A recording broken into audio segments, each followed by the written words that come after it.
우리 그 교통카드 보게 되면은 카드가 뭐 손바닥 반만 크기인데 사실 그 안에 보게 되면은 그 새끼손가락 한 푼만은 조그만 칩 같은 게 들어가 있거든요. 지금 일반 우리 교통카드에 다. 예. 그래요? 그리고 우리 스마트폰도 거기 보게 되면 각각 조그만 그런 칩이 들어가 있는데 아까 여러분에게 디지털 화폐 말씀드렸죠? 영어 약자로 CBCD인데 다른 뜻이 아니라 센트럴 뱅크 디지털 화폐에서 이제 CBCD인데 이렇게 생각하시면 돼요. 암호화폐 있죠, 비트코인. 근데 암호화폐 비트코인의 하나인데 문제는 암호화폐나 비트코인은 하루가 지나면 뭐 100만 원 올랐다 100만 원 떨어지고 막 이래요. 그러니까 그게 화폐로서 기능이 없는 거. 화폐의 기능 가운데 하나는 안정성이에요. 그 안정성이 없으면 만약에 오늘 샀던 게 100만 원짜리가 1000만 원 되면 좋겠지. 내일은 10만 원이 돼버려. 그렇기 때문에 그게 암호화폐 위험한 건데 이 디지털 화폐가 암호화폐 비트코인 같은데 뭐가 다르냐면 중앙도 한국은행에서 딱 잡아줘요. 그렇기 때문에 안정성이 있어. 근데 이거를 가만히 들어가 보면 우리 쓰고 있는 체크카드 똑같아. 근데 체크카드가 요만한 칩으로 나오는 거예요. 그 칩 안에 쉽게 그대로 체크카드는 돈이 많이 입금, 뭐 100만 원 입금됐으면 쓸 때마다 차익이 뚝뚝뚝 나오잖아요. 그거 똑같아. 근데 아까 말한 대로 암호화폐와 같은데 중앙은행에서 나라에서 인정을 하기 때문에 안정성이 있기 때문에 화폐를 씁니다. 그런데 이제 이게 칩으로 되어 있기 때문에 이게 이제 어느 순간 핸드폰으로 들어갔다가 몸으로 들어갈지도 모르죠. 그때는 이제 조심해요. 지금 이제 이거를 이미 중국은 오래전부터 시작이 됐고 옛날에 그 페이스북인가에서 라블인가 그 화폐 한번 나온 적이 있었어요. 그래서 전 세계가 이제 긴장을 해가지고 그래서 이거를 만들기 시작을 했는데요. 그러니까 암호화폐나 이런 것들이 나올 때 사실은 인정하지 않는 게 다른 게 아니라 한국은행, 우리나라면 한국은행이 중앙은행이 있잖아요. 중앙은행에서 인정하지 않는 건 화폐가 안 되는 거예요. 아예 인정을 안 해버려요. 자기들끼리만 쓰는 것이지. 그러므로 일반 사람이나 쓰는 화폐가 될 수가 없어요. 암호화폐는. 근데 이거는 암호화폐인데 어디서 발행하는 거다? 중앙은행에서 발행하고 중앙은행에서 안정성을 책임집니다. 그러니까 앞으로 이거를 다 쓰자. 그런 얘기겠죠. 이거를 다 쓴다. 이걸로 쓰게 되면은 이제 어떤 부분이 있냐면 안정성과 하기 때문에 좋은 점이 있는데 중앙에서 일괄적으로 모든 이 금리나 이런 걸 다 통제해버려요. 다 이 금리나 이 모든 상황들을 통제해버리게 되는 겁니다. 지금은 개개인이 뭘 투자하잖아요. 투자해서 돈을 많이 벌 수도 있고 잃을 수도 있잖아요. 이런 것까지 다 개입을 할 수가 있어요. 그렇게 마음대로 돈을 못 벌게 만들 수 있고 이게 완전히 상용화돼 버리면 다 중앙, 그러니까 안전은 하지. 안전하는데 어떤 의미가 있다고요? 중앙에서 다 모든 걸 통제해 버려요. 그러니까 이게 나중에는 어디로 갈 위험이 있다? 촛불 쏘고 가져가면 이게 다 그냥 통제가 돼 버리는 거지. 이런 위험이 있다. 이게 칩식이기 때문에 그 칩이 생체로 들어갈 위험, 이런 걸로 경각해야 됩니다. 우리나라에 나올 거예요, 올해. 아마 후반기에 나오는 걸로 알고 있어요. 중국은 이미 뭐 오래전부터 나와가지고 시작을 하고 있고요. 그런 부분에 관한 얘기입니다. 그런 거를 질문하시는 분들이 꽤 있으세요.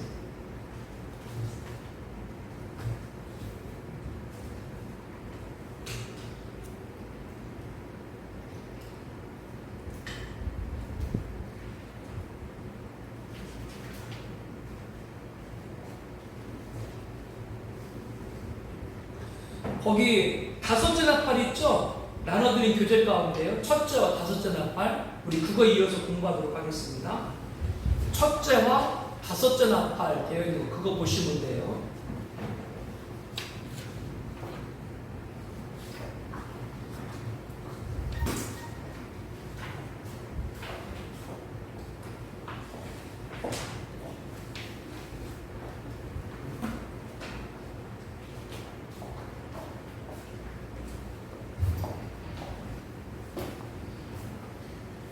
자, 이제 첫째 나팔부터 넷째 나팔까지 한번 복습 좀 할게요. 첫째 나팔을 불면 적그리스도 가시력으로 세상 나타날 것이다. 나팔은 경종이다라고 했어요. 그렇기 때문에 계시록의 첫 번째 경종은 누가? 적그리스도를 경종한다. 왜? 그 자가 등장을 해야 바로 7년의 시작이기 때문에. 7년 환란 전에 일어나, 제가 여러분에게 분명히 여기서 명시했습니다. 이 자는 이미 7년 환란 전에 등장합니다. 그리고 세계 평화를 위해서 한일의 언약을 체결하죠. 자꾸 반복되는 얘기입니다만 지금 위기가 고조되죠. 위기가 고조되는 건 다른 면 어떤 면이다? 그 위기를 평화적으로 해결할 자가 요청이 되는 거예요. 그렇게 보시면 됩니다. 이거를 나팔로 알리죠. 나팔로 알린다고. 이거를 깨어있는 알린다고. 그 자를 따면 안 된다. 근데 이제 이 이후에 등장할 셋째 나팔, 넷째 나팔, 영적인 배교에 빠지게 되면 그거를 못 알아듣는 거죠. 적그리스도는 큰 산, 열불, 열고 강력한 영명체, 즉 적그리스도를 세우고 자신의 휘하에 거느리게 된다. 둘째 나팔은 큰 산, 열불, 여러 나라 연합체라고 했는데 이것은 적그리스도의 공으로 누구에게 힘을 주는 것이다? 적그리스도의 힘을 주는 것이다. 큰 산, 열불의 등장, 둘째 나팔을 말씀드렸고요. 셋째 나팔, 적그리스도가 적을 옹호할 종교 지도자인 거예요. 아, 그거 괜찮다. 그거 그 자에 관해서 많은 분들이 따라도 괜찮다. 인류 평화를 위해서 일하는 사람이다. 이렇게 이제 얘기를 하는 것이죠. 이들은 음료통에 사탄 악한 사장의 순물을 먹어서 이 강단을 더럽힌다고 말씀드렸어요. 넷째 나팔은 그로 인해서 많은 교회가 배교에 빠지고 전 세계에 암흑이 등장한다. 이렇게 7 나팔 중에 넷째 나팔까지 불었고 이제 세 나팔이 남았는데 이 세 나팔이 앞에 네 팔과 다른 점은 이 세 나팔은 각각 뭐가 붙어있다? 화가 붙어있다. 화라고 하는 건 아주 비통수로 환란을 나누는데 이것은 종말 시대에 내릴 핵심적인 환란이기 때문에 화로 별도로 구분하고 있다. 첫째 나팔부터 넷째 나팔까지는 재앙을 몰고 세력에 관한 얘기죠. 근데 다섯째 나팔, 여섯째, 일곱째 나팔은 재앙의 실제 사건을 말하고 있다라고 하는 거예요. 첫째인 면류관관 신발 탄 자, 7장에 14만 4천, 11장에 두 주인 등장하는데 이들이 외침이 뭐다? 이들의 외침이 나팔소리인 거예요. 지금 시대에 사탄이 어떻게 공교회를 공격하는지 알아야 된다. 깨어있는 믿음, 이기는 자의 신앙으로 영광 올려드리는 복된 성도가 되야 되는데 이제 다섯째 나팔을 공부하는데 자 이거는 이 다섯째 나팔은 교회가 당하는 거예요. 전사년반에서 역으로 전사년반부터 역으로 5달 동안 이거는 교회가 당하는 거기 때문에 특별히 다섯째 나팔을 우리가 유념을 잘 해야 됩니다. 세화 중에 첫째화는 다섯째 나팔이다. 다섯째 나팔에 하늘에서 벼러진 별하는 셋째 나팔에 하늘에 벼러진 큰 별과 동 이건 달라요. 아까 셋째 나팔 불 때 하늘에서 큰 별이 떨어졌다고 했죠. 그 큰 별이 뭐예요? 순수라고 했죠. 악한 사상이고 다섯째 나팔도 하늘에서 별이 떨어져요. 근데 이거는 12장에 보게 되면 누구냐면 공중권세가 마귀예요. 그러니까 셋째 나팔 때 떨어지는 별은 말 그대로 순수 교회를 강단을 더럽히는 악한 사상이고 다섯째 나팔 때 떨어지는 별은 계시록 12장에 보면 말 그대로 마귀가 떨어진다. 왜 마귀가 떨어지냐? 지금 공중권세를 잡은 게 누구예요? 마귀죠. 근데 7년 환란 들어서면서 혹은 7년 환란 중간쯤에 하늘의 미가엘 천사장이 공중권세를 갖고 있는 마귀를 쫓아내버려요. 그래서 잃어버려요. 그때 마귀는 자기 때가 얼마 남지 않은 줄 알고 즉 이제 전사님과 후사님과 끝나면 예수를 모시는 거야. 이걸 알고 더욱더 교회를 공격하는데 그때 공격할 때 지금은 공중에 있는 마귀와 마귀졸개 귀신과 지상에 있는 귀신들이 교회를 공격하는데 이때가 되면은 하늘에서 떨어진 마귀가 공중권세에서 내어 쫓기는 대신 손에 뭐를 가져요? 무적의 열쇠를 갖고 지금 무정이 갇혀있는 귀신들이 있죠. 그 자의 정체는 잘 불분명해요. 근데 성경에 보게 되면은 범죄한 천사를 가둔다라고 말씀하고 있는데 그 무적이 갇혀있는 그 귀신들까지도 다 끄집어 올라오게 돼서 교회를 총 공격하죠. 이것이 계시록 9장에 나와 있는 다섯째 나팔의 재앙인데 황충이라고 말하고 있어요. 근데 황충인데 수목 풀어내야지 마. 그렇기 때문에 이것은 우리가 알고 있는 메뚜기 황충이 아니라 바로 영적으로 누구를 가리키는 거예요? 성도를 배교하고 성도를 고욕하게 하는 악한 사탄의 추종자, 그런 자들로 보는 거다. 이것을 그래서 황충이 화 그렇게도 얘기합니다. 다섯째 나팔은 첫째 하면서 별칭이 또 뭐라고 한다고요? 무적에 갇혀있는 황충이로 그렇게 비유된 악한 자들이 성도들 미워하는 거죠. 그래서 성도들 공격하는 거죠. 황충이 화로 간다. 그거에 관한 설명이 쭉 나와 있습니다. 거기 1번 문제 3번 문항에 보게 되면 셋째 나팔의 큰 별은 교회를 상징하는 강단의 3분의 1과 여러 물샘을 떨어져 보죠. 순수. 셋째 나팔 떨어진 별은 순수 악한 사상이고, 그러나 다섯째 나팔의 변화라는 거요, 이것은 땅에 떨어졌다고 했는데 같은 존재가 아니다. 그럼 그 존재는 뭐냐? 하늘에서 떨어진 별하는 무적의 열쇠를 받았고, 무적의 열이가 악령을 상징하는 악충이 올라왔다. 황충의 왕은 무적의 사자로 그 이름이 히브리어로 파괴자고 멸망의 전 아볼이다. 그러므로 별 하나는 악령의 우두머리인 사탄이다라고 하는 겁니다. 그래서 다섯째 나팔 때 떨어진 별은 뭐라고 말씀드린 거예요? 사탄. 근데 사탄은 보이질 않죠. 눈에 보이질 않잖아요. 사탄은 영적인 피조물이잖아요. 그렇기 때문에 이 별 하나가 사탄을 가리키면서 그 사탄은 누구를 통해서 적그리스도를 통해 가지고 일하는 거예요. 그렇게 여러분 연결해 보시면 됩니다. 별 하나가 하늘에서 땅에 떨어진 시점과 상황에 대해 좀 더 설명합니다. 이게 이제 계시록 12장에 나옵니다. 종말시대 7년을 날 직전이 되면 용, 사탄과 사탄의 사자와 미가엘은 천사장 중에 싸움을 담당하는 천사죠. 미가엘 사자들이 하늘 전쟁이 계시가 돼요. 이게 왜 그때 전쟁이 되는지 몰라요. 왜 종말 때 하늘 전쟁이 있어가지고 공중 권세를 잡고 마귀를 땅으로 내쫓을까? 이거는 몰라요. 정확한 뜻은 몰라요. 그러나 아마도 볼 때 예수님이 재림하기 전에 이 공중에 있는 마귀를 땅으로 다 내어 쫓는 것이 아닌가, 그렇게만 볼 뿐이에요. 그러나 분명한 것은 아직까지도 공중 권세를 잡고 있는 건 누구예요? 마귀인 것이 분명하고, 에베소 2장 12절 12장 10절에 말씀하고 있으니까요. 그렇기 때문에 어떤 분들은 지금 계시록 12장에 나와 있는 하늘 전쟁, 미가엘과 미가엘 천사, 그리고 미가엘 천사장과 미가엘의 사자들, 그리고 사탄과 사탄의 사자, 공중전쟁이 무슨 창세기 때 있었던 일이다라고 말하는 분들이 있는데, 그건 그렇지 않죠. 왜? 아직까지 공중권세를 잡고 있는 누구예요? 마귀이기 때문에 그렇습니다. 이거는 재림으로 보는 게 맞지. 종말의 시점으로 맞는다라고 하는 것이죠. 그때 이제 하늘에서 땅으로 떨어진 별 하나가 누가 떨어지는 거예요? 공중권세라고 해서 마귀가 떨어지는 것이다.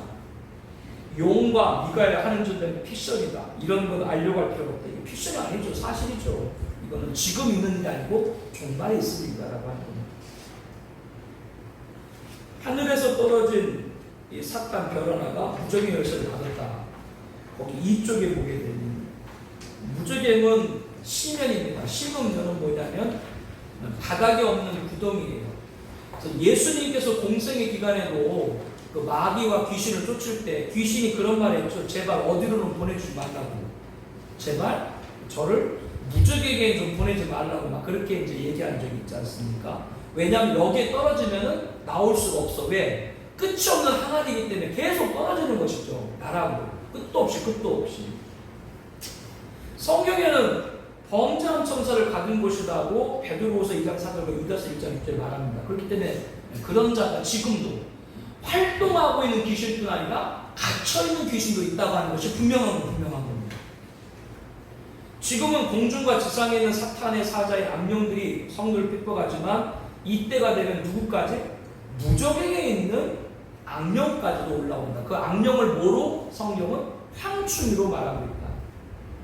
이들에 의해 가지고 교회는 지금보다 더 큰 환란을 겪게 된다. 그래서 이 계시록에 보게 되면 7장 9절에 흰옷 입은 무리가 나오죠. 그가 누구인가라고 할 때 뭐라고 해요? 큰 환란서 나오는 자들이다. 바로 누구예요? 이 전사년만 끝에서 5달 동안 이 황충이 하나님 이긴 성도들. 그거는 어떻게 풀면 돼요? 영적인 배교에 끝까지 안 빠지는 거예요. 진리를 사수한 겁니다.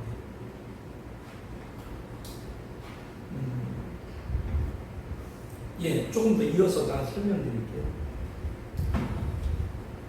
사탄이 무적인 열쇠를 받았다는 것은 사망과 음부 열쇠를 가진 예수님이 사탄에게 잠정 주는 것이다. 무슨 말이냐면 무적인 열쇠를 하나님이 주어요. 사탄이 갖는 게 아니라 하나님이 준다고.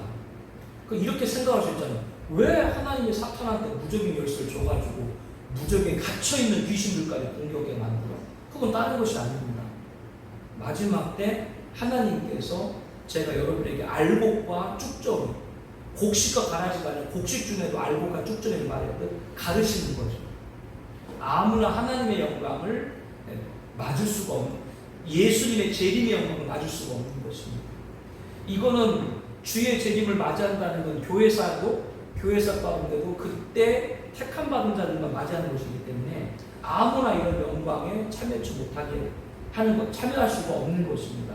그러니까 가르치는 것이죠. 예, 알곡과 쭉정이 가르치는 겁니다. 거기 설명도 나왔죠.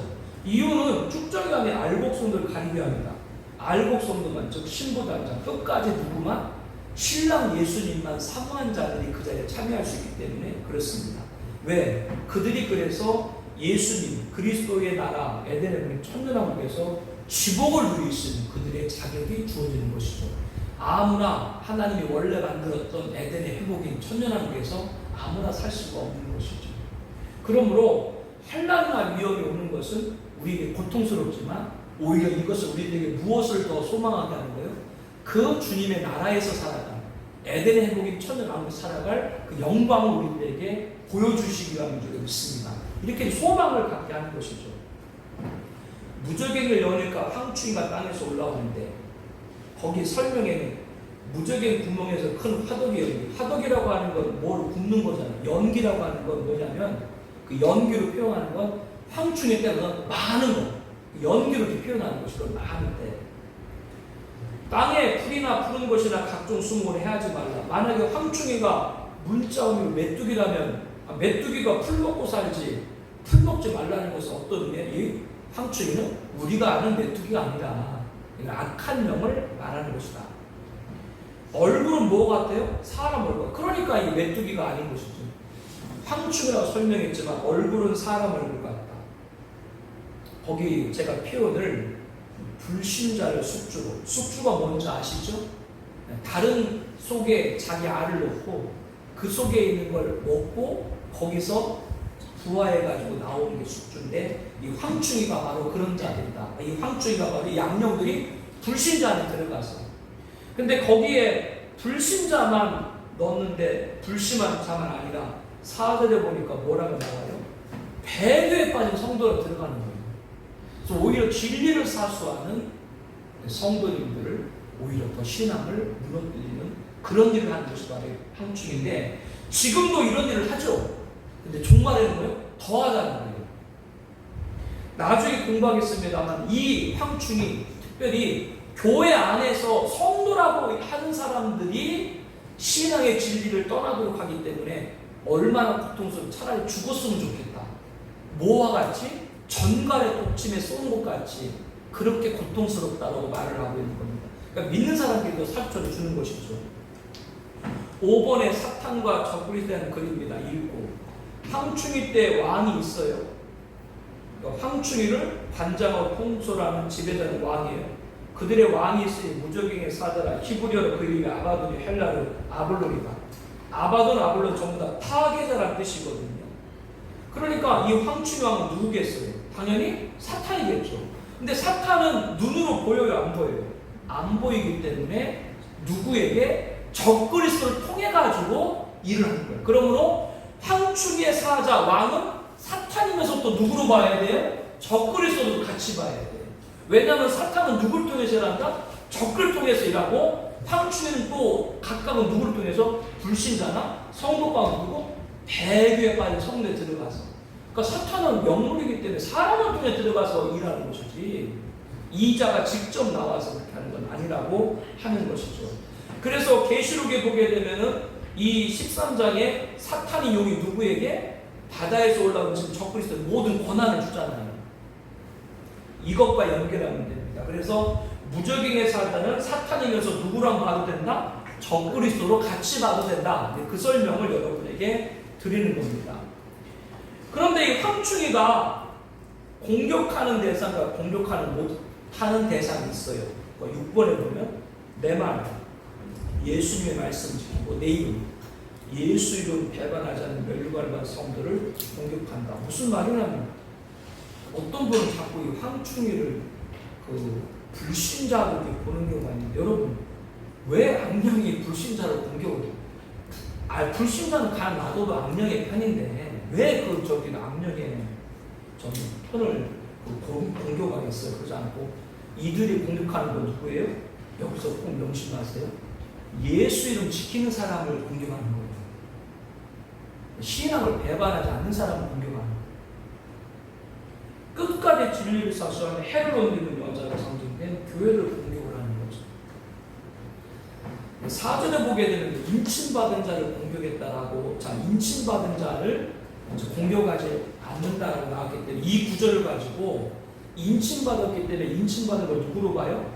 구원받은 성도로 봐서, 그러니까 황충이가 성도를 공격하지 않는다 이렇게 이제 말씀하는 분이 계신데, 여기서 인침받은 자는 다른 것이 아니라 7장에 나와 있는 종말의 사명자 14만 4천 두 주인이 전 4년간 동안 활동할 동안은 누구도 해를 가지 못하죠. 그들을 공격하지 못한다는 것이지, 여기서 인침받지 않은 자는 인침받지 않은 자는 누구예요? 성도예요. 인침받은 자는 종말의 사명자 14만 4천 말하는 것이죠.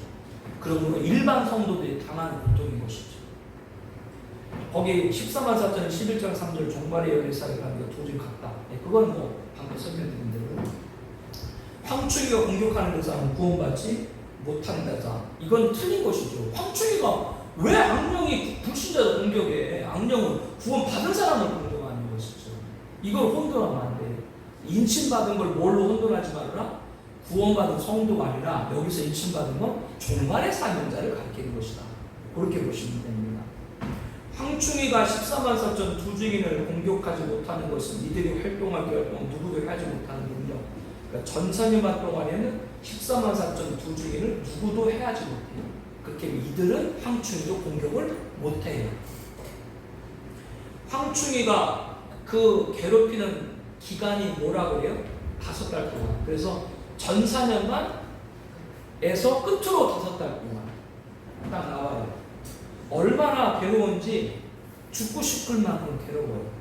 그런데 하나님 우리를 죽음을 주시는 것이 아니라 믿음으로 이 환난을 잘 극복하고 승리해서 멸류관을 주시는데, 여기서 포인트가 다른 거예요. 왜 하나님이 나에게 환난을 줄까? 고통을 주려 아니, 멸류관을 주려고 환난을 당합니다. 특별히 마지막 전사년만에 5달 역으로 5개월 동안 황충에 와는 교회 성도가 당하는 거라고 했잖아요. 너무나 고통스러우니까 죽고 싶어. 전갈이 쏘는 거 같지. 근데 죽이지는 못하라고 했어요. 황충이가 악령이 불신자 혹은 배교한 성도 중에서 공격할 수 있지만 우리의 몸은 못 건드려요. 생명은 손 못 대는 거예요. 그러니까 하나님이 그렇게 말하는 거예요. 너희 이길 수 있다. 고난은 힘들지만 고난은 끝이 있다. 5달 동안. 이거를 가르쳐주고, 그거에 관해 지키는 자에게 멸류관. 그러므로 환난은 우리들에게 고통스럽지만 그것은 우리들이 뭘로? 우리에게 예비된 멸류관으로 보면 돼요. 종말의 신앙과 연결해 보게 되면 지금의 신앙하고도 우리가 잘 이겨나갈 수 있는 거예요. 8번에 다음의 글을 읽고 서로 의견을 나누고시오. 황충이가 교회에 주는 첫째와 큰 환난 종말에서 7난이죠. 언제라 그랬어요? 7난이죠? 전사년반인데 전사년 끝에서 거꾸로 역으로 5달. 이것 때문에 우리가 당하는 거다 말씀드렸어요. 황충이가 받은 권세에 대해서 땅에 있는 거예요. 전가요. 그만큼 우리를 고통스럽게 한다는 거죠. 이 권세는 짐승, 적을 따르지 않는 모든 사람들을 괴롭히는 것입니다. 진리를 끝까지 하수하는 촛대교회가 이들이 바로 핍박할 대상이 되는 것이죠. 우리는 종말의 진리 얻어 미혹을 받아서 황충의 때, 즉 배교의 하나가 돼서는 안 된다라고 하는 걸 여러분이 깨닫고, 한국교회가 휩쓸고 있는 배교의 사탄은 결국 뭐로 나타난다? 이 황충이와로 나타나서 기존의 성도들의 신앙을 흔들게 될 것이다 라고 이미 우리들에게 이렇게 대비함으로 말씀 주신 것이죠. 계시록 1장 3절에 보게 되면 이 예언의 말씀, 계시록을 읽고 듣고 지키는 자는 복을 얻는다. 즉 황충 때 이길 수 있다라고 말씀하고 있는데, 계시록 22장 7절에 보게 되면은 이 예언의 말씀을 지키는 자는 복이 있다. 즉 1장 3절에는 이 예언의 말씀을 읽고 듣고 지키는 자가 복이 있다고 했는데, 마지막 22장 7절에는 뭐가 남아요? 읽고 듣고는 없어. 지키는 자, 끝까지 진리를 지키는 거, 이것만 붙들어라 이렇게 말씀하고 있는 거예요. 9번에 가로 안에 이제 글씨를 넣는 건데, 황충의 환란 기간 언제다? 기간이 5달인데 전산만 끝에서 5개월이다. 이거를 관해서 뭐라고 성경에 나와 있어요? 큰 환란이다 라고 나와 있습니다. 계시록 7장에 보게 되면 이것은 하나님께서 교회에 누구를 가리키는 것이, 누구를 가리는 거다? 타작 마당에서 곡식을 해서 곡식 중에도 알곡과 쭉정이를 나누듯 전사념을 당하니 황충이 하는 거요? 바로 알곡과 쭉정이를 나누는 과정입니다. 마지막, 교회시대 마지막. 지금 보면 이날이 가깝죠. 마지막에 가깝습니다. 우리가 7교회 공부할 때 서머나 교회 공부를 했는데, 장차 받을 고난을 두려워하지 말고 마귀가 장차 너희 가운데 몇 사람 오게 되도 시험받게 하되 11도, 여기 11이라고 나와 있죠. 서머나 이 11이 바로 이 5달 동안 환란을 상징하는 거예요.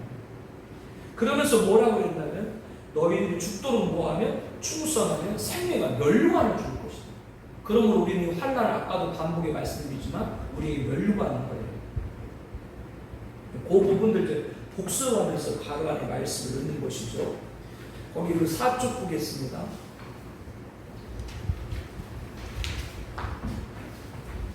그러면 이 전사님은 끝에 5달 동안 있는 첫째와 황충이와 5달 동안 이걸 이기면 어떻게 되냐? 다른 것이 아니라 바로 후사년반 예비처에서 보를 받게 됩니다. 후사년반 시작되면서 뭐가 발발한다고 그랬어요? 유브라데스 핵전쟁이 발발한다고 그랬죠. 여기에 배교에 빠지면 혹은 황충환란에 지게 되면 후사년반에 들어가서 핵전쟁과 진동을 받게 됩니다. 구원받지 못하는 게 아니에요. 구원은 받는데 거기에 나와 있는 그 모든 것을 다 그대로 받아야 된다. 환란을 받아야 된다. 그래서 우리 이걸 이겨야 된다라고 하는 겁니다. 거기 나와 있는 것이 다 거기고, 예비처에 있으면서 예수님 재림할 때 바로 그분을 영접하는 영광에 우리들이 참여하게 되는 것이죠. 4쪽에 거기 10번 문제 위에 붉은 것이 무적인 열쇠를 가진 사탄, 그의 권세를 받은 적그리 있고 이자를 따르게 할 거짓 선자, 그리고 본문의 황충, 이들이 가득한 세상을 보지 않고 우리는 재림 예수 오실 하늘을 바라보고 하나님 말씀을 사모하게 된다. 즉 이것은 우리들에게 지금 어떤 신앙이냐면, 주변에 보게 되면 온통 아픈 얘기고 고통스러운 얘기고 절망스러운 얘기고 전쟁 얘기고 실망 얘기잖아요. 그런데 기분이 말라. 우리는 하늘을 바라보고, 이게 재림의 신앙입니다. 주변 말 하루도 눈 뜨고 여러분 뉴스를 열 때 그 뉴스에서 좋은 소식이 나와요. 그래서 뭐 다 아시겠습니다만 뉴스 가운데 좋은 뉴스는 무엇밖에 없어요. 복음밖에 없듯이 이 종말의 신앙은 마지막 때 주변에서 TV 틀면 다 여기 전쟁이고 어둠이고 슬픔이고 테러고 분쟁이고 큰 흉기 난동이고 살만한 뭐 학교에 뭐 초등생이 뭐 선생님을 어떻게 하고 뭐 선생님이 어떻게 해서 스스로 어떻게 하고 교권이 뭐가 무너지고 온통 전부 다 그런 얘기인 거예요. 재림신앙 그렇기 때문에 그거 안 보는 거예요. 그러니까 하늘을 바라보는 거예요. 끝까지 믿음을 지키는 것이죠. 이렇게 우리 시선을 거기로 향하게 될 겁니다. 그 말씀을 여기 설명서 해주신 것이죠. 그러면 우리들은 뭐요? 종말의 시대에 4년의 14마들 중에 진리를 잘 받고 무장을 해서 첫째와 황충이와 능히 이길 수 있다. 고통받지만 절대 그들이 우리를 뭐 할 수 없다. 죽일 수 없어요. 네, 죽일 수 없습니다. 10번에 이제 이거는 전체 공부의 요약이면서 기도 제목입니다. 거기 1번, 2번, 3번 있는데 거기는 설명을 제가 여러분에게 많이 드린 거예요. 거기에 나와 있는 10번 문제에 나와 있는 통일교 관련된 것은 그만큼 이제 한국교회가 이런 이교, 무속과 굉장히 휩싸이고 있다. 그 설명 이거 많이 들었으니까 제가 안 할게요.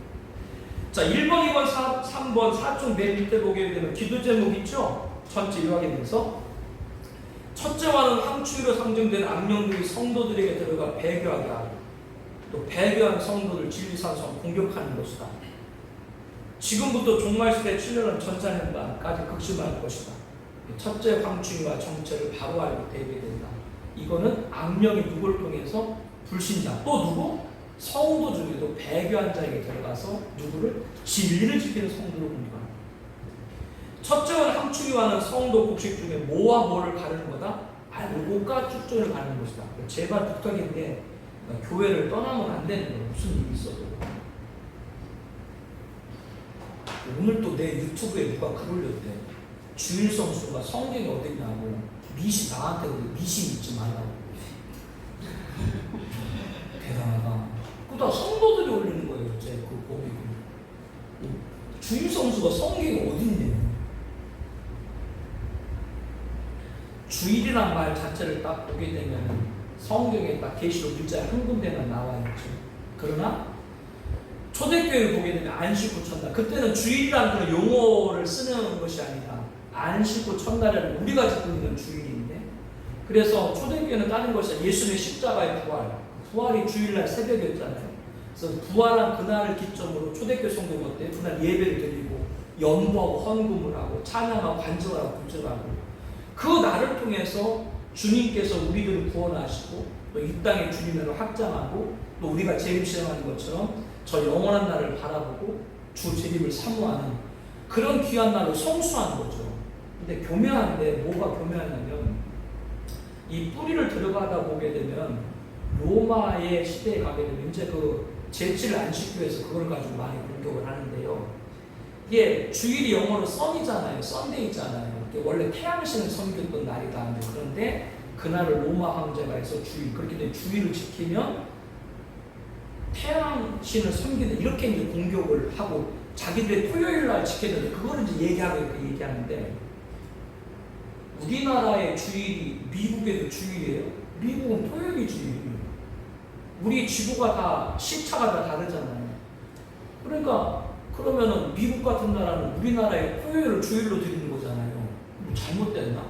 만약에 그런 이제 예가 들어서 말씀드릴 수 있는데 어떤 선교사님 예전에 오제에 들어갔는데 시계와 달력이 없는 상황인 거죠. 주일이 언제인 줄 알아?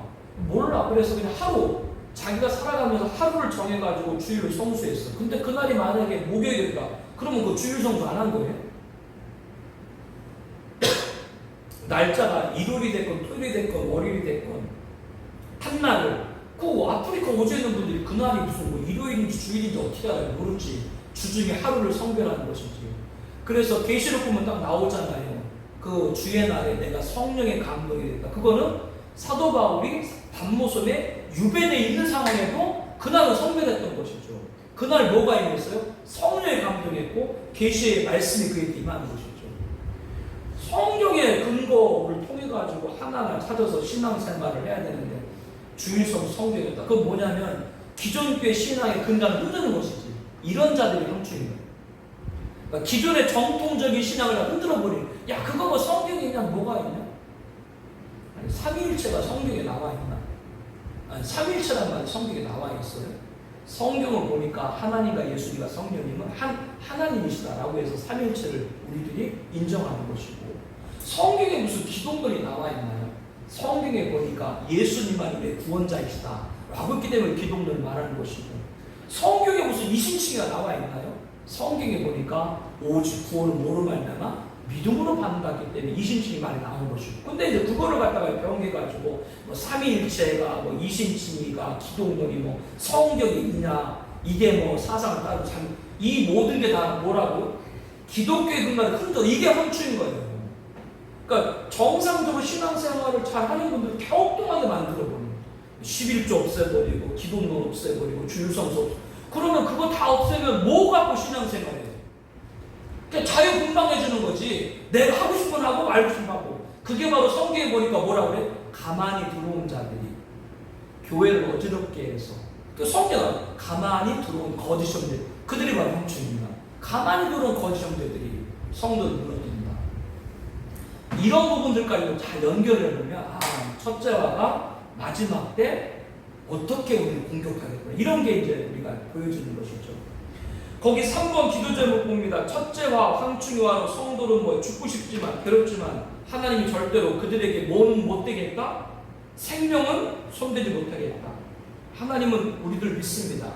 자기 백성을 그들의 손에서 죽게 하지 않을 줄 믿습니다. 큰 능력이 아니라 작은 능력을 가지고. 무슨 말이냐? 하나님께서 그 마지막에 신앙을 주겠던 그 서문화 교회를 얘기할 때 큰 능력이 아니라 작은 능력은 누구다? 아까도 말했던 것처럼 끝까지 누구 이름 배반하라는 것, 예수 이름 배반하지 않으면 반드시 이기도록 했다라는 것. 무슨 큰 능력이라고 하는 것이 아니다. 성도님들하고 말씀을 나누면서 그런 얘기를 종종 할 때가 있는데, 응답을 구하잖아요. 역사를 구하잖아요. 근데 제가 가만히 보면 그분이 지금 주일날 오셔서 예배 드리는 게 응답이거든요. 제가 볼 때 그게 응답이거든요.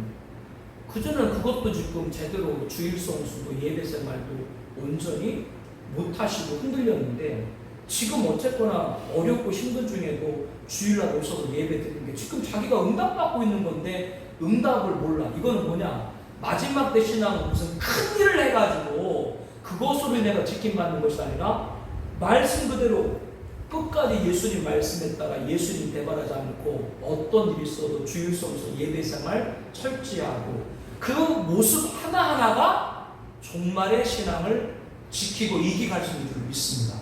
무슨 뭐 응답이 큰 이런 것이 아니라고 하는 것이고, 이 종말론의 계시록과도 우리들의 그것을 말씀하고 있다라고 하는 것이죠.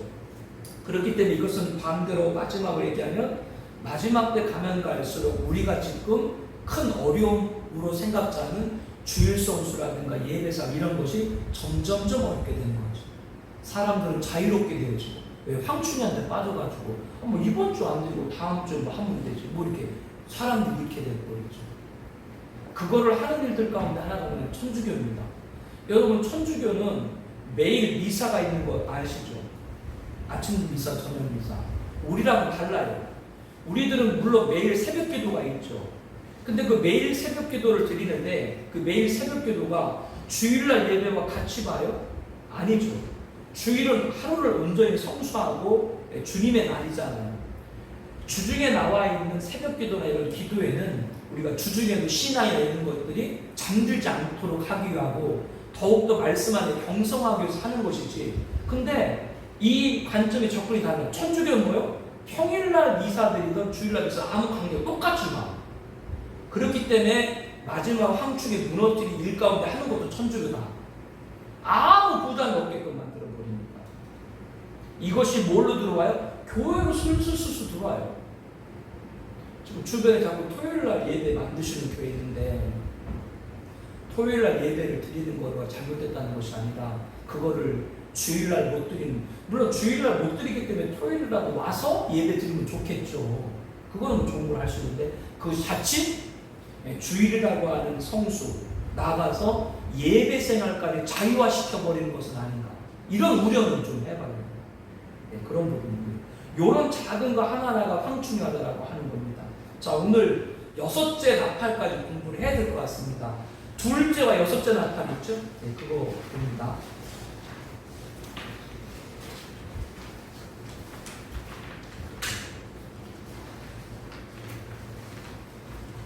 일곱째 인이 떨어지면서 7 나팔이 시작되는데, 첫째 나팔, 둘째 나팔, 셋째 나팔, 넷째 나팔은 재앙을 가져올 세력, 적그리스도와 적그리스도를 도와줄 적그리스도 제국과 종교 지도자들의 영적 타락과 교회 전세 영적 암흑.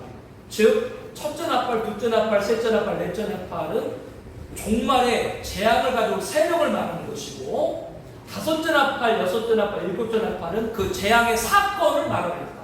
그래서 앞서 다섯째 나팔을 뭐요? 첫째와 이거는 전사년만 끝에서 요거 5달 교회가 당하는 거다라고 여러분이 말씀드렸고, 자 이제는 전사년만이 끝나고 호사년만이 시작되면서 전쟁이 벌어집니다. 그 전쟁 우리가 유브라데 전쟁이라고 하는 것은 그 발발하는 장소가 유브라데 지역이기 때문에, 그리고 이것을 3차 세계대전이라는 것은 마지막 전쟁이기 때문에, 그리고 이것을 핵전쟁이라고 하는 것은 이 전쟁에 뭐가 사용되기 때문에 핵무기가 사용되기 때문에.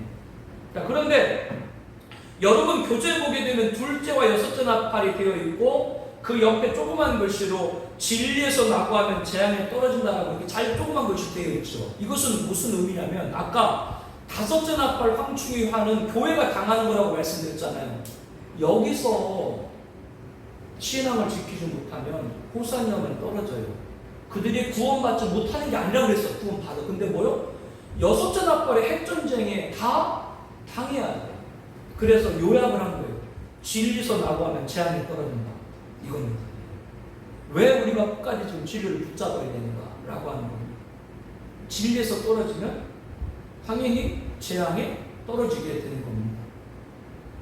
에스겔서 우리가 14장 오늘 공부하기 전에 잠깐 살펴봤잖아요. 하나님이 4가지 중환도를 내리갔다 예루살렘에 칼, 기근, 사나운 짐승, 그리고 또 하나 뭐죠?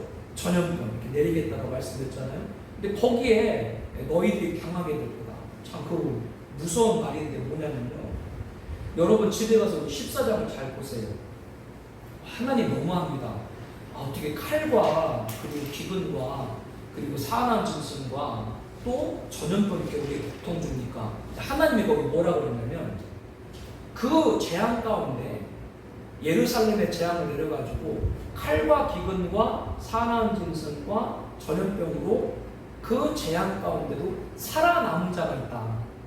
그런데 뭐라고 하나님 말하는 그 재앙 가운데 살아남았으니까 그들이 감사하고 하나님 앞에 영광 올려야 되잖아요. 근데 거기 보면 뭐라고 그 살아남은 자를 보면은 왜 내가 끔찍한 재앙을 내렸는지 알 것이다. 이게 무슨 말이에요?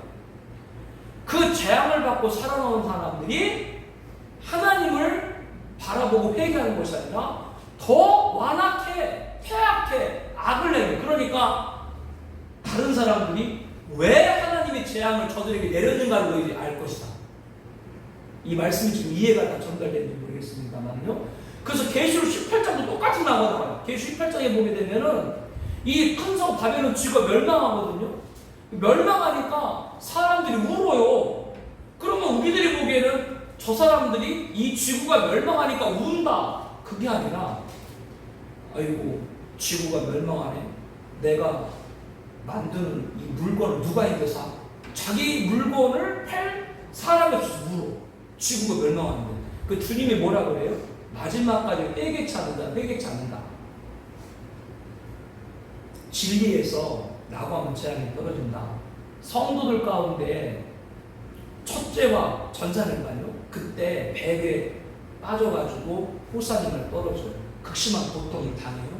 근데 불신자들은 뭐예요? 그 고통을 당해도 회개하지 않는다. 이 2가지 같이 봐야 됩니다.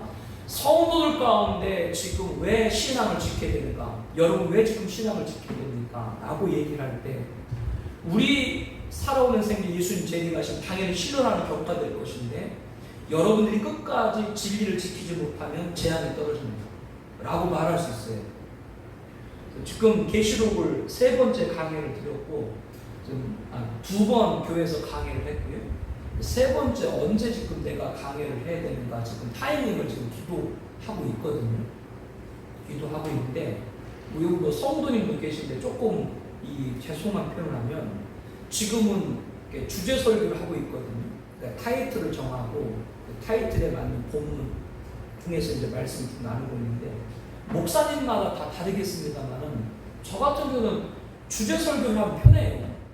제목을 잡고 그 제목에 따라서 말씀을 나누고 준비하기 때문에 또 저는 스토리텔링을 좋아하기 때문에 이야기식으로 성경의 줄거리를 얘기하면서 거기서 찾는 교훈을 한두 가지 이렇게 뽑아가지고 하는 거 그거에 또 저에게 맞고 편하고 좋은데 말씀의 강의는 1장부터 쭉 강의를 해나가야 되잖아요. 한 구절도 빼면 안 되잖아요.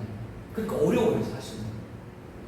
주제 설교는 사실은 목사가 하고 싶은 말만 할 수 있거든요. 그 주제에 맞는 말씀만. 근데 강의하다 보면 그거 아니잖아요. 어떤 말은 좀 어려운 말, 또 성도님들한테 하기 힘든 말, 이런 것까지도 건너뛰면 안 되잖아요. 그대로 다 해야 되잖아요.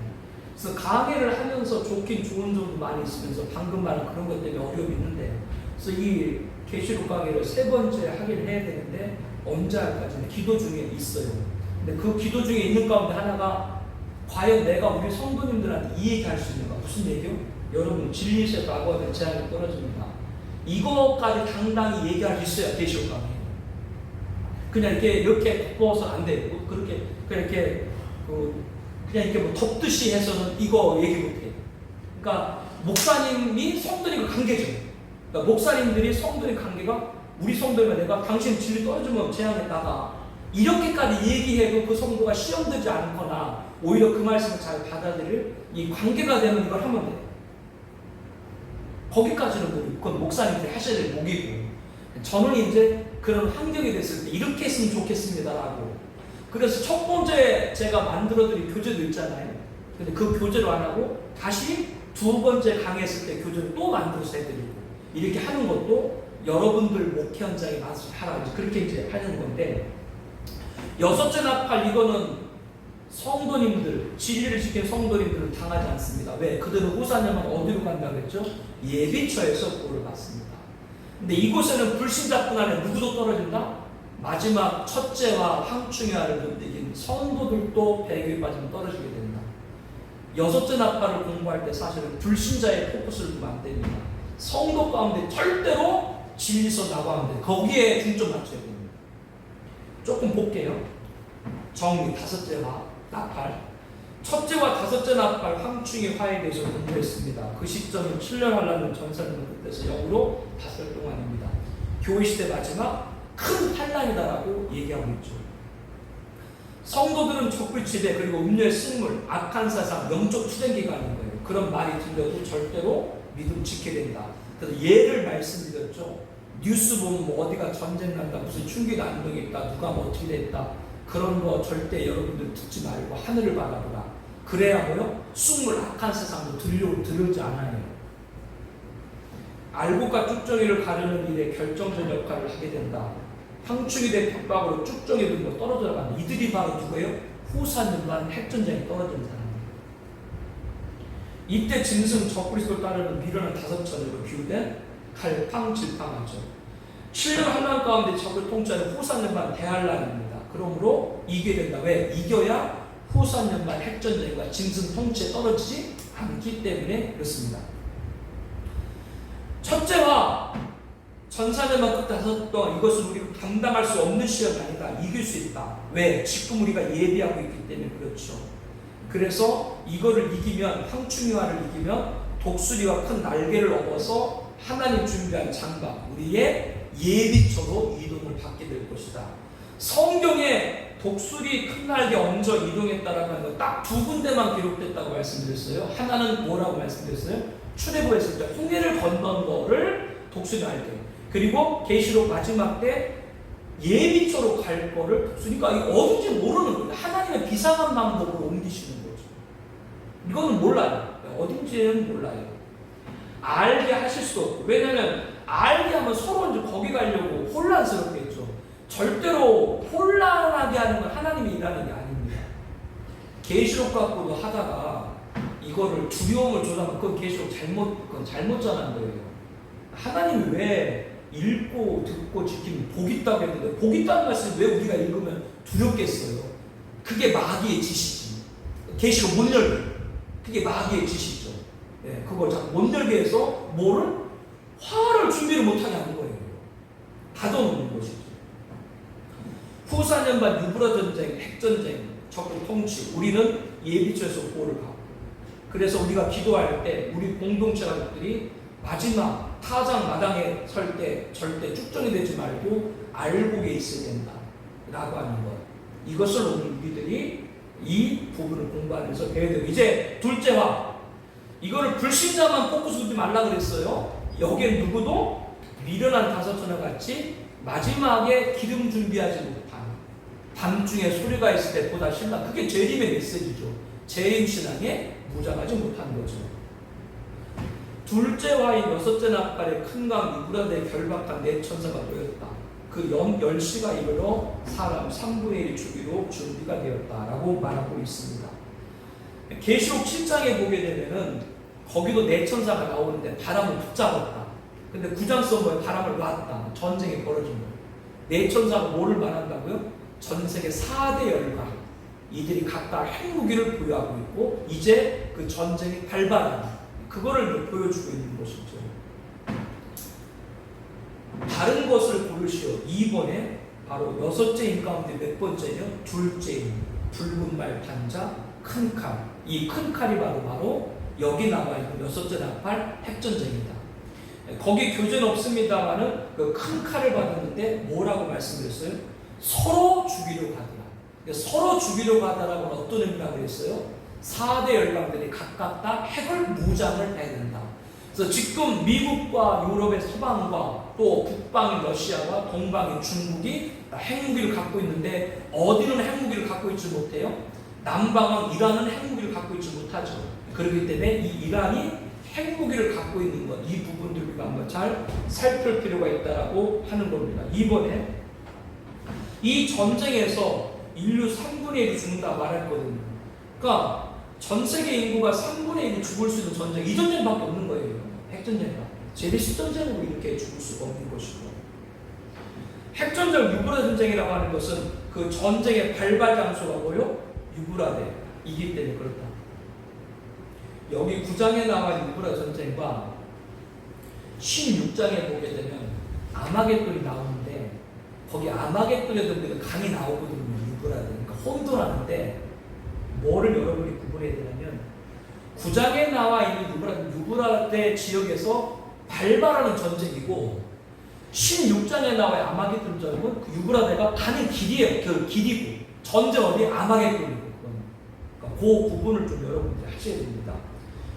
인간들이 벌이는 최종적인 전쟁이다라고 하는 겁니다. 아마겟돈 전쟁은 누구와 누구의 대적이에요?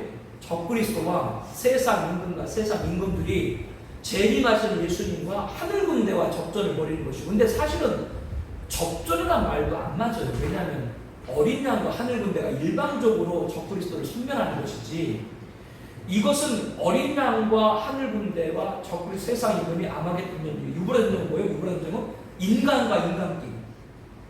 그렇기 때문에 인류의 마지막 전쟁이라고 말하는 거예요. 우리가 전쟁이 없으면 좋겠다. 네, 그렇지 않습니다. 핵무기는 인류를 파멸에 이르는 일로 쓰게 될 것을 우리들은 알아야 됩니다. 거기 그 4번에 핵무기 파괴력과 함께 원전의 위험성을 말했죠. 무슨 말이냐면 후쿠시마 원전 아시죠? 그래서 핵무기로 인해서뿐 아니라 각 나라에는 뭐가 있어요? 원전이 있기 때문에 원전이 피폭당하게 되고요. 핵 폭발 같은 걸 방사선으로 끔찍한 거기에 관한 얘기입니다. 우리나라가 전 세계 원전 5위예요. 우리나라가 원전 숫자가. 그리고 원전을 건설하는 그런 감독, 설계 이게 세계 1위입니다. 그렇기 때문에 이제 여러 나라에 우리가 원전을 수출하고 있는 것이고요. 그래서 핵무기를 우리가 이렇게 공급할 때 그 공급뿐 아니라 원전이 각 나라에 있다. 이것도 굉장히 중요한 거예요. 그거에 관한 얘기고요. 5번 문제 보게 되면 핵무기는 두 가지 원자 폭탄, 수소 폭탄인데 뭐 중성자 폭탄도 있습니다. 이 두 가지인데 그 양탄, 양탄 그러면 핵무기가 원자 폭탄, 수소 폭탄을 말하는데 이게 폭발하면 세 가지입니다. 열선, 뜨거운 열 35%, 섭씨 수백만 도예요. 그냥 사람들 다 타주는 거예요. 폭풍 50%는 폭풍인데 그냥 사람들 압사하지. 그냥 건물 다 날라가. 그리고 이제 15%가 방사. 이 세 가지입니다. 그래서 암, 각종 질병에 방사능 때문에 후대까지 건강하는데 성경에 보게 되면 이 유브라데 전쟁 때 세 가지 재앙, 그 세 가지 재앙을 뭐라고 기록하고 있냐면 열과 그리고 그 불과 연기와 유황 세 가지 재앙이다라고 말하고 있거든요. 그래서 핵무기를 보게 되면 핵무기의 폭발이 뭐요? 세 가지의 그런 재앙이에요. 그러니까 저는 이걸로 한번 연결해 본 거예요. 이렇게 해석하는 분들은 많지 않습니다. 연결해 보니까 핵무기가 폭발할 때 열선과 폭풍과 방사를 일어나는데 성경에는 뭐로 기록되어 있다? 불과 연기와 유황으로 기록되어 있다. 이로 인해서 뭐요? 사람들이 3분의 1 죽는다. 말하고 있습니다. 6번에 보게 되면 핵전쟁 발발 원인이 있죠. 거기 보게 되면 제가 유추다라고 기록하고 있죠. 유추. 간단히 요약해서 말씀드릴게요. 지금 이스라엘에게 있어서 유대인들 중에도 근본주의 유대인들이 가장 큰 그들의 갖고 있는 희망이 뭐라고 그래요? 제3성전. 이 제3성전은 적그리스도에 의해서 건축될 것으로 보입니다. 그 이유는 다윗과 솔로몬 얘기해드렸죠. 성전을 원래 건축하고 싶었던 건 다윗이고 설계나 모든 제목도 다 사실 누가 준비해놨어요? 다윗이 다 준비해놨는데 하나님이 뭐라고 그랬냐면 너는 손에 전쟁을 했기 때문에 너는 안 돼. 대신 이 아들. 그래서 솔로몬 때 성전을 건축하게 되는데 솔로몬의 이름이 뭐예요? 뜻이 평화기 때문에 이것은 전쟁 시대에는 성전이 건축되잖아요. 평화 시대가 돼야 성전이 건축되는데 바로 7년 한날 들어서 전 세계 위기가 있어요. 그 위기를 평화적으로 해결할 자가 적그리스도. 그 자에 의해서 성전이 건축할 걸 겁니다. 이건 유추입니다. 그러면 예루살렘의 성전이 건축되면은 예루살렘은 유대인뿐 아니라 이슬람에게도 사우디에 있는 메단, 또 메다니와 3대 성주를 불리거든요. 왜냐하면 거기서 마호메트가 승천했다라고 주장을 해요. 그 자리가 바로 성경에 나와 있는 모리아산, 바로 솔로몬 성전 자리고 지금은 황금사원이 지어졌는데 그거를 부수고 거기에 제3성 짓던 아니면 그 옆에 짓던 어쨌거나 이슬람권에도 이 예루살렘은 3대 성전에 들어가기 때문에 거기에 유대인들 이 성전에 들어서는 용납하지 못해요. 근데 적그리스도 등장해서 평화시대에 성전을 건축했기 때문에 어쩔 수 없지만 호시탐탐 기회를 누리다가 왜냐하면 자기들 성지니까 어떻게 유추할 수 있냐면요. 전사년만 끝나면 핵전쟁이 끝나고 나면 적그리스도가 세계를 지배하잖아요. 그때 보면 적그리스도가 자기 자신을 뭐라고 해요? 성전에서 하나님이다라고 얘기하죠. 유대인들은 단성론이라고 말씀드렸죠. 하나님 한 분밖에 없어요. 그래서 예수님도 뭐예요? 신성모독 못 박은 거예요. 왜? 저 하나님이라고 그러니까. 그러니까 유대인들이 가만히 보니까 적그리스도가 뭐라고 해요? 아니 메시아인 줄 알았는데 자기가 하나님이라고 하거든. 그것 때문에 발발해요. 마카비 형님 같이. 그 혼란할 때 남방왕이었던 이란 중심으로 그들이 적그리스도 예루살렘 등을 찌른다. 그러니까 다니엘서 11장에 보면 나와 있거든요. 남방이 그를 찌른다. 그래서 바로 이 3차 세계대전의 발발 원인도 이 성전 때문일 것이다. 이렇게 유추합니다. 그건 뭐 여러분들이 더 연구를 하세요. 그렇게 유추를 해보는 것이니까요. 3쪽에 7번 있죠. 앞에 설명은 다 그 설명이에요. 읽어보세요. 핵전쟁, 발발 세력.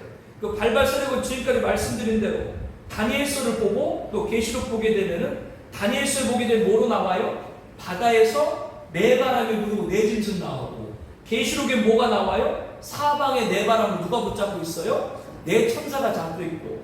그래서 이거를 볼 때 앞으로 세계는 마지막 때는 누가 등장할 거다?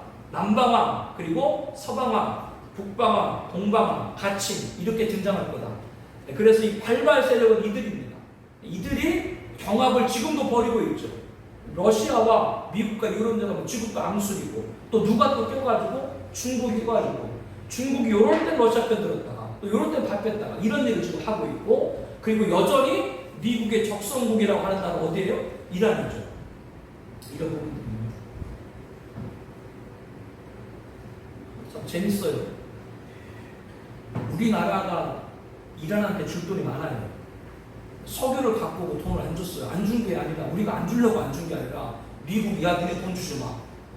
미국이 돈 주지 말라고 우리가 돈 줄 수 있어요? 없어요? 못 줘요.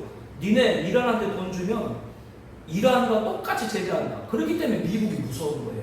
우리나라 대통령 모시고 그거는 얘기고 미국이 하라면 해야 돼요. 근데 미국 가만히 이렇게 보니까 UN 있잖아요. UN에 분담금을 각 나라가 내는데 미국이 22% 내고 25% 이상 못 내게 돼 있어요. 그 다음에 일본이 많이 내고 독일 내고 우리나라가 1.9% 내고 UN 분담. 그런데도 중동국이에요.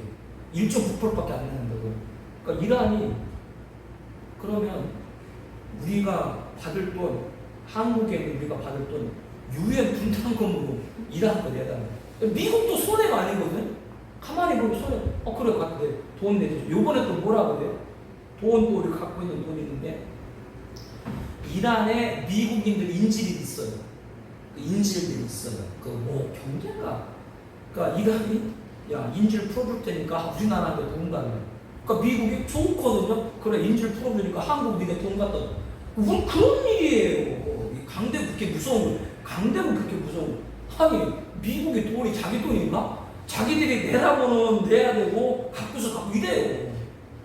그래서 이거 얘기하는 건 이란이 그렇게 안 숙이잖아요. 여러 가지로 계속 적성이에요. 이란과 어디 가깝다? 러시아, 북한이 가깝다. 그래서 굉장히 얼마 안 남았다. 이란 핵무장인데 그 얘기를 말씀드린 겁니다. 그러니까 강대국의 힘이라는 건 여러분이 볼 때 4대 열강? 뭐 미국하고 유럽이나 그 우리나라 빠지면 되죠. 못 빠져요. 미국이 어떤 나라 전쟁하죠? 그러면 그 전쟁이 전쟁으로 끝나는 게 아니라 미국은 전쟁할 때 어떤 걸 전쟁하냐면 모든 동맹국을 대표해서 자기들이 싸워요. 그렇기 때문에 전쟁이 끝나면 우리나라한테 계산서 보내. 전비 얼마인 건데 그거 우리 내야 돼. 전비를 안 내고 싶으면 우리나라 군대를 보내줘야 돼요. 우리나라 군대를. 그러니까 미국이 전쟁하면 군대를 보내는 거예요. 안 보내면 전비를 또 다 내는 거니까. 강대국이 그렇게 무서운 거예요. 그래서 이거 뭐 마지막 전쟁이 있었는데 마지막 전쟁이 있으면 뭐 우리가 미국 편 안 들면 그렇게 할 수가 없는 거라고. 야 미국 니네 와하고 와야 돼요. 그래서 마지막에 열강의 4대 열강의 전쟁은 그거는 소설이 아니라는 거예요. 그 나라의 이해관계에 따라 열강 강대국이 해면 우리는 뭐 그대로 따라야 돼요. 이런 국제 질서를 잘 봐야 됩니다. 그래서 마지막 전쟁이 4대 열강 우리랑 관계 없는 거 아닙니다.